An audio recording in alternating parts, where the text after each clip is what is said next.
You guys all have race day rituals and ways you prepare to make sure you're mentally focused to go out and get in the race car? I do have a funny story, and comes from working with Robert Yates. When we would get to the racetrack, you know, it's hard to get out of these racetracks, and we didn't do the helicopter stuff and all this. We got in the van and normally drove back to the shop, and everybody'd be backing in the parking spots, and Robert would not let us back in. He said, if you guys back in, all you're worried about is leaving, and we want to be the last cats to leave this racetrack today. He would not let us back into a parking spot. King never had anything. King just chewed on that red rag. That red rag, man. Chewed on that red rag. We're down in Talladega. Had an old guy named Sarge that used to work for us. King would take goodies powder, dry. So he'd come in pit, had a stick with a hook on the end. There'd be goodies powder or goodie tablets in there. Red rag hung over the thing, 2 cups. One with water and one with a sip of Coke. He always wanted just something besides the water. Come in pit, Sarge hands that thing in there, grabs the Coke, it's bourbon and Coke. Sarge been standing there. Oh my gosh, he spit all over the inside of it. That's before radios or anything, you know what I mean? He never had a fall alcohol in his life. In his life. So the old school way is not having any race day superstitions. What about you guys? In my era of driving, you know, with the motorhome and our family, and it's a little bit different, but even then, I'm just most concerned about getting something to eat, maybe stretching. If it's a night race, at this stage, my daughter needs a bath. And there were a lot of night races last year where fire suit tied around my waist, have her in the sink, you know, washing her up in the sink, hand her off to mom, and out to driver intros. I really didn't have anything. I mean, you did whatever it took to do it. You never really thought past that.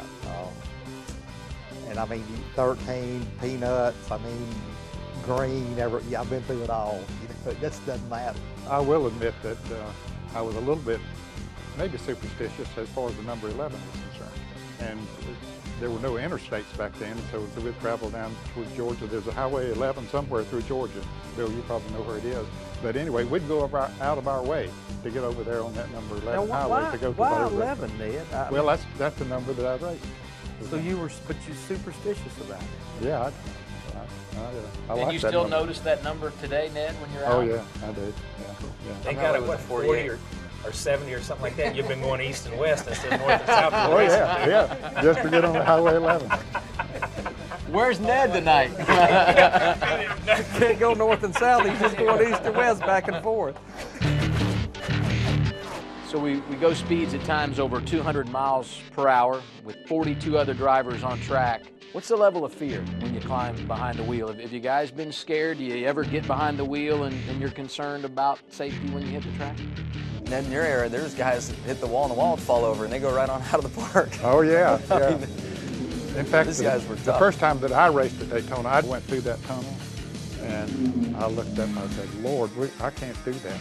And I was scared to death when I got out there the first time. No question about it. And then I learned that you could run wide open around there. And I said, there's no way that I'm going to run that thing wide open. But when it came time to qualify, I did. I got up the nerve to do it. But I had to talk myself into it because that was scary to me. That's probably the only time I was ever scared in a race car.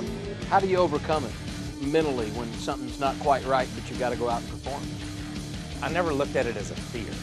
You know, you're anxious. You may be a little nervous. Tremendous side-by-side racing and a crash. Mark Martin's car lifts off the ground but does not go over. But this crash is going to involve several cars. It's your job and you love to do it, but you never think about that side of it. It's always worse when you're laying in bed at night and you think about what just happened. You know what I mean? Not what might happen. On pit road, before and after, is usually far more frightening than in the moment because you're just reacting to what's going on and driving the car. Watch this car move right here. Something breaks on that car. He just clears the trap. Oh, and huge contact. We all have a couple of those moments. I'm like, man, that could have been so bad. I got so lucky on whatever. I still got the car I won Daytona with in '87 that ran 210. And I look at it and all it's got a seat in it. Yes. No leg braces, no helmet, no head support, no nothing. Yeah. You know, and I mean, we're lucky to have lived through that era, all of us.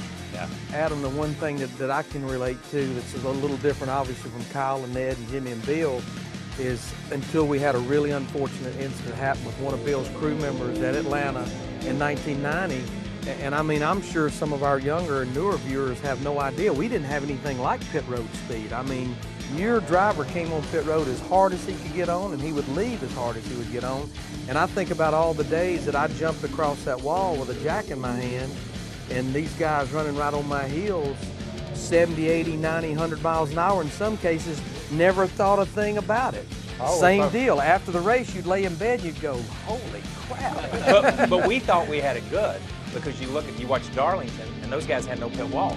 They just ran out on the racetrack and we pit. You know what I mean? No pit wall. So we thought we had it great.